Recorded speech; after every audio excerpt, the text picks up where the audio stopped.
बिस्मिल्लाहिर्रहमानिर्रहीम। रब्बी ज़िदनी इल्मा, आमीन। अस्सलाम वालेकुम स्टूडेंट्स, कैसे हैं आप सब। हम लोगों ने यूनिट नंबर 13 स्टार्ट किया हुआ अपना इलेक्ट्रोस्टैटिक्स। आज उसका नेक्स्ट लेक्चर है। अब आते हैं लेक्चर की तरफ। जी, आज का लेक्चर है हमारा कैपेसिटर एंड कैपेसिटेंस के बारे में। In order to store the charge a device which is called capacitor is used. यानी अगर हमने चार्ज को स्टोर करना है, स्टैटिक चार्ज की बात हो रही है, तो अगर हमने उसको स्टोर करना है तो हम उसको क्या कहते हैं, उस जो भी आपका इक्विपमेंट है, डिवाइस है, उसका क्या नाम है, capacitor. It consist of two thin metal plates parallel to each other separated by very small distance. यानी ये दो प्लेट्स पर मुश्तमिल होता है जो कि एक दूसरे के पैरेलल होती हैं और इनको बहुत छोटे से यानी डिस्टेंस पे रखा जाता है, एक दूसरे के करीब करीब वैसे होती हैं ये, लेकिन इनके दरमियान में कोई ना कोई इंसुलेटर या आप ये कह सकते हैं कि डाइलेक्ट्रिक मौजूद होता है, यानी जो चार्ज को ट्रांसफ़र नहीं करने देता। The medium between the two plates is air or a sheet of some insulator.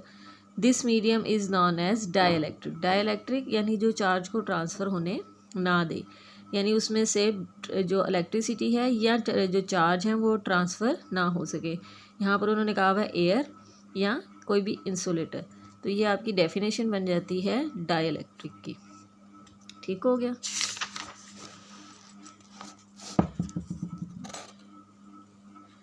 जी, यहाँ पर उन्होंने कैपेसिटर की एक एग्जांपल आपको दी हुई है, ये देख लें। यहाँ पर उन्होंने दो प्लेट्स बनाई हुई हैं पैरेलल्स में, ठीक है।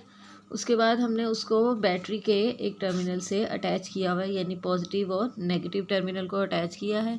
अगर आप देखें तो यहाँ पर आपके जो कैपेसिटर है उसके अंदर एक पे पॉजिटिव और एक पे नेगेटिव है।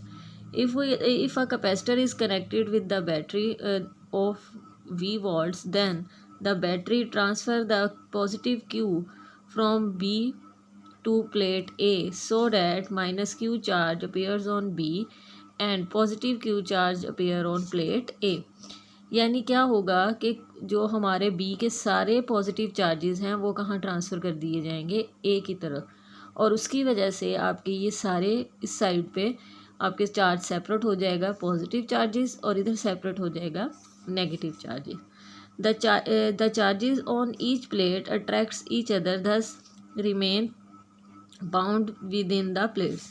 यानी चार्जेस एक दूसरे को अट्रैक्ट ज़रूर करेंगे लेकिन वो बाउंड ही रहेंगे अपने प्लेट्स के अंदर। यानी ये ऐसा नहीं होगा कि ये फ्लो करना शुरू कर देंगे या उधर चले जाएंगे या अट्रैक्शन हो जाएगी, क्योंकि इन दोनों के दरमियान में एक तो डिस्टेंस है और सेकेंडली इनके दरमियान में जो बैटरी है उसको एज अ वोल्टेज टर्मिनल, यानी उसको वोल्ट्स के तौर पर या उसको बेसिक डिफरेंस, पोटेंशियल डिफरेंस के लिए यूज़ किया जा रहा है।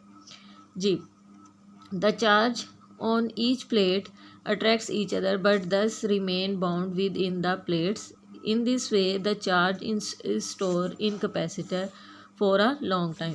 यानी इस वजह से, यानी इस तरह से गैप होने की वजह से और चार्ज एक दूसरे को अट्रैक्ट करते रहें लेकिन प्लेट्स को ना छोड़ें, इसकी वजह से चार्ज काफ़ी देर तक कैपेसिटर में स्टोर रह सकता है। Also the charge Q stored on plate directly proportional to the potential difference across the plates. यानी इन दोनों के दरमियान में जो पोटेंशियल डिफरेंस क्रिएट हुआ, जैसे हम लोगों ने यहाँ पे पढ़ा था प्रीवियस टॉपिक में, जो हमने पिछली वीडियो थी उसमें हमने पोटेंशियल डिफरेंस के बारे में पढ़ा था और उसका हमने कहा था कि energy supplied by the charge वो किसके इक्वल होता है, पोटेंशियल डिफरेंस के इक्वल। इसी तरह जब आप पोटेंशियल डिफरेंस को इंक्रीज़ करते जाएंगे आपके चार्ज भी स्टोर होना ज़्यादा होता जाएगा, यानी डायरेक्टली प्रोपोर्शनल है। Q is directly proportional to V। Proportionality sign को जैसे ख़त्म करने के लिए हम लोगों ने पढ़ा हुआ है कि इक्वल और कोई ना कोई कांस्टेंट हम अप्लाई करते हैं। यहाँ कैपिटल C हमने अप्लाई किया है, where capital C is the constant of proportionality called the capacitance of a capacitor। यानी कैपिटल C क्या है, कांस्टेंट ऑफ प्रोपोर्शनैलिटी है, बट हम इसे क्या कहते हैं, constant of capacitance of a capacitor, which is defined as Ability of a capacitor to store a charge, यानी capacitance is the ability of a capacitor to store a charge.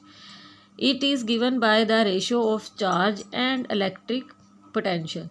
यानी अगर आप इसको रेशो में, हम मैथ्स में हम पढ़ चुके हैं कि जब आप रेशो को करते हैं तो इसको इस तरह भी लिखा जा सकता है, Q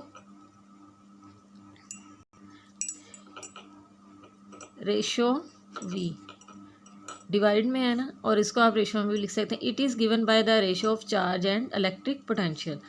ऐसे unit of capacitance is farad, defined as 1 coulomb. If the 1 coulomb of charge given to the plates of capacitor produce the one potential difference of 1 volts between the plates of capacitor, then its capacitance is 1 farad. यानी हमने दो जो plates हैं इनको charge दिया 1 coulomb, और उसकी वजह से दोनों के ऊपर जो पोटेंशियल डिफरेंस क्रिएट हो गया वो हो गया 1 वोल्ट्स. तो इसका मतलब हुआ कि हम लोगों ने 1 फेराड जो है वो चार्ज स्टोर कर लिया, यानी इसकी कैपेसिटेंस क्या है 1 farad. The farad is the large unit. Usually we use the smaller unit as microfarad, nanofarad and picofarad etcetera. ये बहुत सारी जगहों पर यूज़ होती हैं जो आपके कैपेसिटर्स हैं, जैसे आपके ट्यूबलाइट्स के अंदर जिनको आप स्टार्टर्स बोलते हैं वो भी कैपेसिटर ही हैं जी. अब हम कैपेसिटर के कॉम्बिनेशंस पढ़ेंगे, यानी कैपेसिटर्स को हम किस तरह से सर्किट के अंदर अटैच कर सकते हैं. दो कॉम्बिनेशंस हैं, parallel combinations and series combination. The combination of capacitor is manufactured with the different standard capacitances and they combine them in series or in parallel. We can get any desired value of capacitance. यानी हम ऐसे capacitors बनाते हैं जिनकी जो capacitance के standard हैं वो डिफरेंट होते हैं. इसके अलावा जो कैपेसिटर्स हैं इनको सीरीज़ या पैरेलल में जोड़ा जाता है ताकि हम अपनी डिज़ायरेबल जो वैल्यू है कैपेसिटेंस की वो ले सकें या वो हमें मिल सके. ठीक है जी. कैपेसिटर इन पैरेलल्स में क्या होगा, आपने क्या पैरेलल में अगर देखें तो इस तरह से इसका कॉम्बिनेशन बनाया जाएगा. ये C1 C2 एंड C3 ये एक दूसरे के पैरेलल हैं. अगर आप देखें तो ये, अगर आप इस चीज़ को कह रहे हैं तो ये तो इसके साथ अटैच करने के लिए, यानी आपकी बैटरी टर्मिनल्स के साथ अटैच करने के लिए है. लेकिन तीनों कैपेसिटर्स को अगर आप देखें तो ये एक दूसरे के पैरेलल हैं. In this combination, the left plate of each capacitor is connected with the positive terminal of battery by the conducting wire. In the same way, the right plate of each capacitor is connected with the negative terminal of battery. यानी अगर आप इस अकेले को देखते हैं इस तरह से तो आप देख सकते हैं कि इनके अगर टर्मिनल्स को जस्ट देखा जाए, इसके टर्मिनल्स को देखा जाए तो ये पॉजिटिव के साथ है और ये नेगेटिव. इसका भी लेफ़्ट वाला टर्मिनल अगर आप देखें तो पॉजिटिव के साथ है और राइट वाला नेगेटिव के. इसके भी अगर टर्मिनल को अगर आप इनको सिंगल सर्किट में देखें तो this type of combination has the following characteristics. यानी इनके जो करेक्टरिस्टिक हैं, खसूसियात हैं, वो आपको यहाँ पर देख सकते हैं. Each capacitor connects with the battery of the voltage V has the same potential difference. Same potential difference क्योंकि इनको किसी और यानी आपके किसी और डिवाइस से या किसी और चीज़ से कनेक्टेड नहीं होना पड़ा, ये डायरेक्टली बैटरी के टर्मिनल के साथ अटैच्ड है. इसलिए जो बैटरी का वोल्टेज होगा सबको सिमिलर ही मिल रहा होगा. यानी V इज़ इक्वल, यानी बैटरी का जो वोल्टेज है वही सबको जा रहा है. V1 भी वही है, यानी इसके ऊपर V1, इसके ऊपर V2 और V3. ये तीनों की वैल्यूज़, क्योंकि ये तीनों देख लें आप पैरेलल हैं एक दूसरे के, तो तीनों की वैल्यूज़ क्या होंगी, सेम होगी. The charge developed across the plates of each capacitor will be different due to the different value of capacitance. यानी इनकी डिफरेंट वैल्यू ऑफ कैपेसिटेंस की वजह से चार्ज डिफरेंट हो सकता है, लेकिन टोटल चार्ज किसके इक्वल होगा, Q is equal to Q1 plus Q2 plus Q3, यानी सर्किट के पूरे टोटल चार्ज को चेक देखा जाए तो वो किसके इक्वल आएगा, Q1 plus Q2 plus Q3। अब यहाँ से अगर आप Q की वैल्यू फिलअप करते हैं, इसको थोड़ा सा मैथमेटिकली यहाँ पर सॉल्व करके देखते हैं। जी, यहाँ पर उन्होंने कहा है Q is equal to Q1 plus Q2 plus Q3। अब यहाँ से अगर आपको वैल्यूज़ याद हों, जैसे हमने कैपेसिटेंस की पढ़ी थी, C is equal to Q over V, और यहाँ से अगर आप Q की वैल्यू फाइंड आउट करते हैं तो वो आती है Q is equal to CV। अगर हम इनके इंडिविजुअली करें, यानी Q1 के इक्वल करें, तो वो आएगा C1 और क्या आएगा, V1। अगर Q2 के इक्वल करें, C2 और V2। Q3 के इक्वल करें, C3 V3। अब क्योंकि हम ये चीज़ पहले करेक्टरिस्टिक्स में यहाँ पढ़ चुके हैं कि तमाम V1 V2 V3 किसके इक्वल है, V के इक्वल, तो इसका मतलब हुआ Q1 जो है वो किसके इक्वल है, C1 V के। Q2 जो है वो किसके इक्वल है, C2 V के। और Q3 जो है वो किसके इक्वल हो गया, C3 V के। अब क्योंकि हमने ये पहले ही रिलेशन बताया है, Q is equal to Q1 plus Q2 plus Q3, तो यहाँ से आप फाइंड आउट कर सकते हैं Q is equal to C1 plus C1 V plus C2 V plus C3 V। अब अगर V कॉमन निकालें तो हमारे पास बचता है C1 plus C2 plus C3।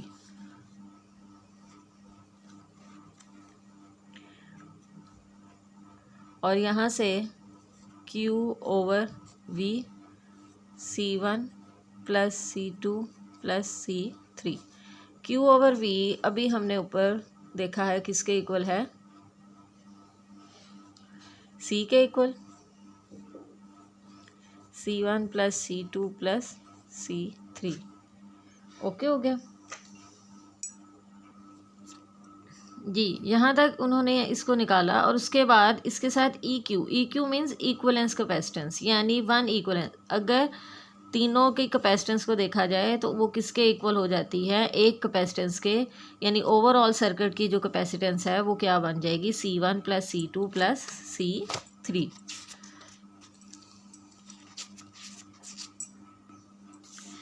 जी, यहाँ से देखें, in the case of n capacitors connected in parallel the equivalence capacitance will be given, यानी एक जनरल इक्वेशन हम बना देंगे अब, C equivalence is equal to C1 plus C2 plus C3 plus so on plus Cn। n means यानी जितनी भी आपके कैपेसिटर्स आपने अटैच किए हैं पैरेलल कॉम्बिनेशन में, आप उन सबको इस तरह से एडअप करके इक्वलेंस कैपेसिटेंस फाइंड आउट कर सकते हैं। The equivalence capacitance in the parallel combination of a capacitor is greater than any individual capacitance, यानी इक्वलेंस कैपेसिटेंस की जो वैल्यू होगी वो हमेशा इंडिविजुअल कैपेसिटेंस से क्या होगी, ग्रेटर होगी पैरेलल कॉम्बिनेशन में। जी, ये अगर आप देखें तो ये मोस्ट इम्पोर्टेंट करेक्टरिस्टिक है, यानी आपकी ये सारे जो आपने प्रोसीजर ऊपर एक्सप्लेन किया है उसके अकॉर्डिंग ये फाइनल कंक्लूजन निकाला गया है कि इक्वलेंस कैपेसिटेंस क्या होगी पैरेलल कॉम्बिनेशन में, ग्रेटर होगी एनी इंडिविजुअल कैपेसिटेंस। ठीक है, अब नेक्स्ट जो हम कॉम्बिनेशन पढ़ रहे हैं इसी के साथ में पैरेलल कॉम्बिनेशन अभी हमने पढ़ा, अब हम पढ़ेंगे series combination. In this combination the capacitors are connected side by side, यानी एक दूसरे के साथ साथ ही इनको अटैच किया जाता है। The right plate of one capacitor is connected to the left plate of next capacitor. This type of combination has the following characteristics. अब each capacitor has the same charge across it if the battery supplies positive Q charge to the left plate of C1 it due to this induction minus Q charge induce on the right plate. यानी अगर battery ने positive charge दिया तो आपकी automatically electrostatic induction की वजह से यहाँ कौन सा चार्ज आ जाएगा, नेगेटिव। इसी की वजह से आगे क्या आ जाएगा, पॉजिटिव, और फिर दोबारा क्या आएगा, नेगेटिव। यानी ये सारे कैपेसिटर्स के ऊपर सेम चार्ज आ जाएगा, Q1 minus Q2, sorry positive Q minus Q। तो इनकी वजह से साइड बाय साइड होने की वजह से सब के ऊपर जो ड्यू टू इंडक्शन है, इंड्यूस होने की वजह से आपके सारे के सारे चार्ज की वैल्यू क्या हो जाएगी, सेम हो जाएगी। यानी जितना चार्ज C1 पे है उतना ही चार्ज C2 पे, जितना चार्ज C2 पे है उतना ही चार्ज C3 पे। तो यहाँ पर उन्होंने लिखा है Q1 is equal to Q2 plus is equal to Q3 equal to Q।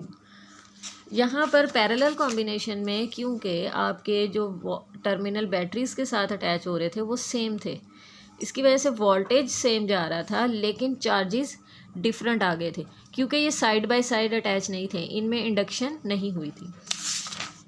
इसमें इंडक्शन होने की वजह से चार्ज जो हैं आपके वो सेम हो गए हैं।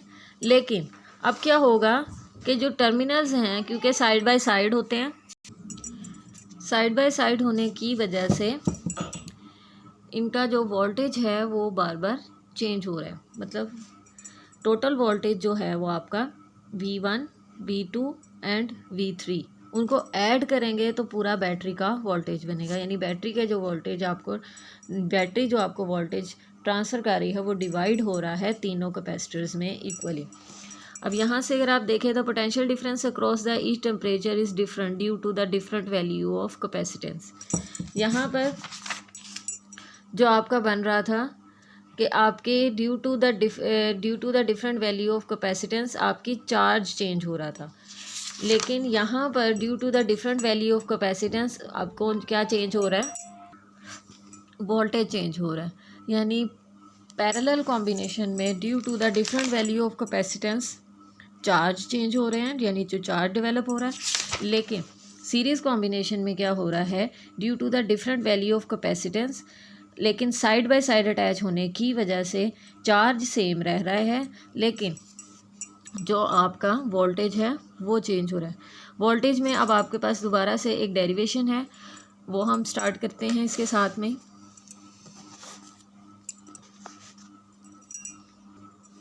जी यहाँ पर देखें तो उन्होंने कहा है V is equal to V1 plus V2 plus V3। Combination हमने जो पढ़ा है, यानी जो हम लोगों ने कैपेसिटेंस की वैल्यू पढ़ी है वो हमने पढ़ी हुई है Q/V। अगर आप यहाँ से हम लोग V फाइंड आउट करते हैं तो वो हमारा आंसर बनता है V is equal to Q/C। और अगर V1 है आपके पास तो Q1/C1, V2 है आपके पास, V2 है हमारे पास Q2/C2 और V3 है हमारे पास Q3/C3। अब जैसे हम लोगों ने इसकी पहली जो प्रॉपर्टी पढ़ी थी वो ये थी कि Q1, Q2, Q3 is equal to Q। तो हम सारे के वैल्यूज़ में जहाँ 1, 2 और 3 लिखा हुआ है Q के साथ हम लिख सकते हैं V1 is equal to Q/C1, V2 is equal to Q/C2, V3 is equal to Q/C3। अब जो हमारी पहली इक्वेशन हम लोगों ने ये राइट की थी, हम इनके अंदर वैल्यूज़ फिल करेंगे। V is equal to Q/C1, Q/C2, Q/C3। जब हमने ये फाइंड आउट किया है तो उसके बाद अगर आप देखें तो हम इसको सेपरेट अगर करते हैं, Q को कॉमन निकाल लेते हैं, 1/C1 plus 1/C2 plus 1/C3। तो यहाँ से आपका बन जाता है V। और उसके बाद Q को अगर आप कॉमन यहाँ पे सेपरेट करते हैं, V/Q, 1/C1 plus 1/C2 plus 1/C3। अब यहाँ से अगर आप वैल्यू देखते हैं Q/V is equal to C, तो अगर हम इसको रेसिप्रोकल करते हैं V/Q, तो ये क्या बन जाएगा 1/C। इसका मतलब है V/Q is equal to 1/C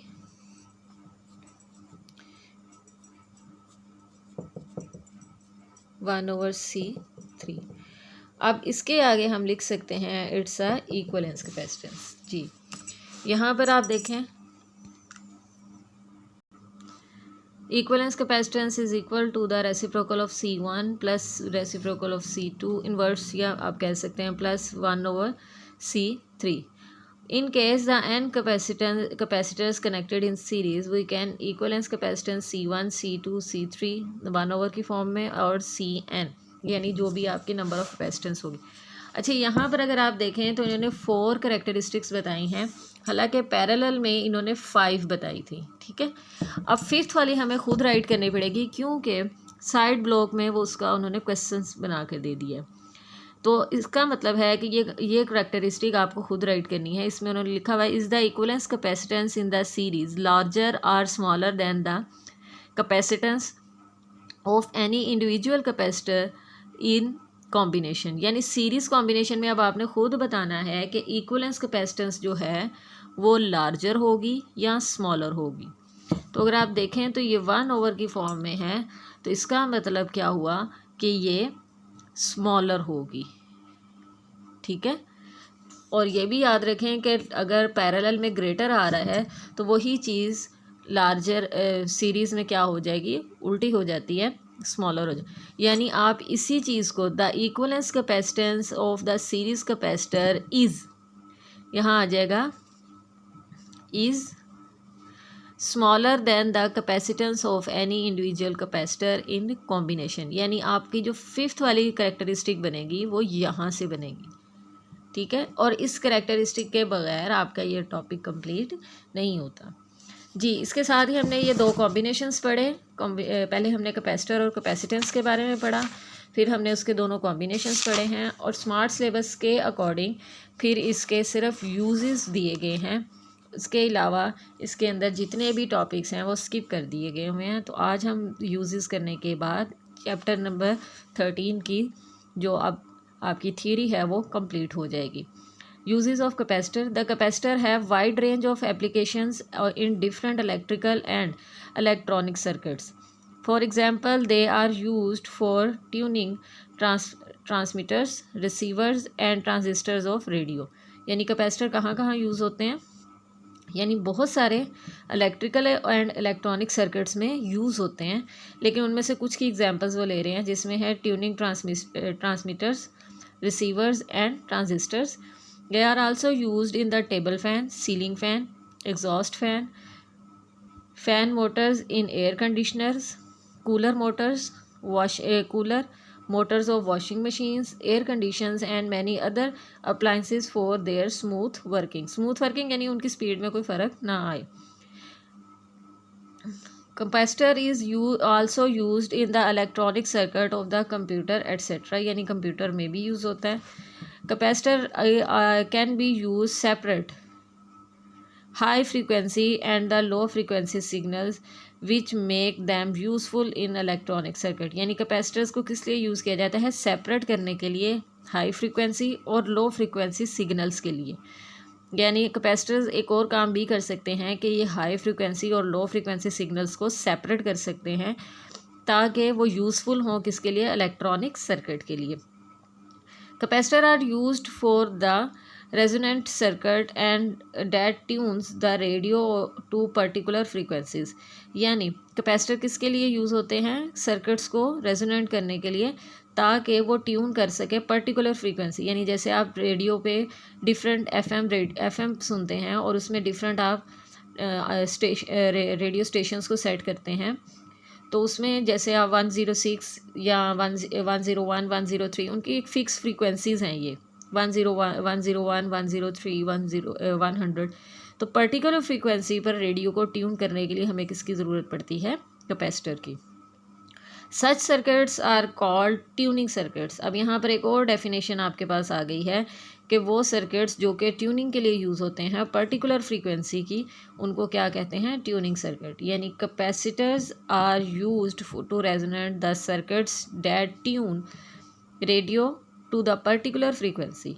such circuits are called tuning circuits. ठीक हो गया, यानी एक और डेफिनेशन यहाँ पर आपके टॉपिक के अंदर आई है। One type of capacitor may not be suitable for all applications, therefore the different type of capacitors have been developed। यानी एक ही टाइप के कैपेसिटर्स को इस्तेमाल नहीं किया जा सकता सब मकासद के लिए, सब कामों के लिए, तो डिफरेंट टाइप ऑफ कैपेसिटर्स जो हैं वो डेवलप किए गए हैं। कैपेसिटर्स की अगर आपने टाइप अगर समराइज तरीके से देखनी हो तो यहाँ पर ये है पेपर कैपेसिटर, मिका कैपेसिटर, ये भी मिका कैपेसिटर है, और ये आपका वेरिएबल कैपेसिटर है। फिक्स जो आपके पेपर कैपेसिटर्स होते हैं, ये एक तरह से इनके अंदर एक ही प्लेट यूज़ की जाती है, लेकिन उनको आपस में इस तरह से जोड़ा जाता है कि उनके अंदर पेपर एज अ डाइइलेक्ट्रिक रखा जाता है। इसके अंदर कोई ना कोई इंसुलेटर यूज़ किया जाता है। और वेरिएबल कैपेसिटर में आपकी जो प्लेट्स होती हैं, आपके पास दो प्लेट्स होती हैं एक कैपेसिटर में, तो एक साइड की जो प्लेट्स होती हैं वो फिक्स होती हैं और दूसरी साइड की प्लेट्स जो होती हैं वो मूवेबल होती हैं, इसीलिए इसको वेरिएबल कैपेसिटर्स भी बोलते हैं। यानी ये टाइप्स जो हैं, डिफरेंट टाइप्स जो हैं, वो किस लिए बनाई गई हैं कि एक ही टाइप का कैपेसिटर सब सर्किट्स या सब अप्लाइंसेस में यूज़ नहीं हो सकता। ठीक है, एंड इसके अंदर मोस्ट इम्पॉर्टेंट इन्फॉर्मेशन जो आपके पास मौजूद है वो है 3 factors affects the ability of capacitor to store. यानी अगर आपको क्वेश्चन आ जाए कि write the factors which affects the ability of a capacitor to store the charge, तो वो क्या क्या हैं? Area of plates, distance between the plates and type of insulator used in plates. यानी area of plate, distance between plate and dielectric का क्या type है या मीडियम का कौन सा टाइप है, वो यहाँ पर यानी वो फैक्टर्स हैं जो कि कैपेसिटर को की कैपेसिटेंस को अफेक्ट करते हैं। ठीक है जी, ये आपकी आज थियरी कंप्लीट हो गई है बेटा। यूनिट नंबर 13 की theory according to smart syllabus आज कंप्लीट हो गई है। इंशाल्लाह नेक्स्ट वीडियो के साथ हाजिर होंगे। अल्लाह हाफिज़।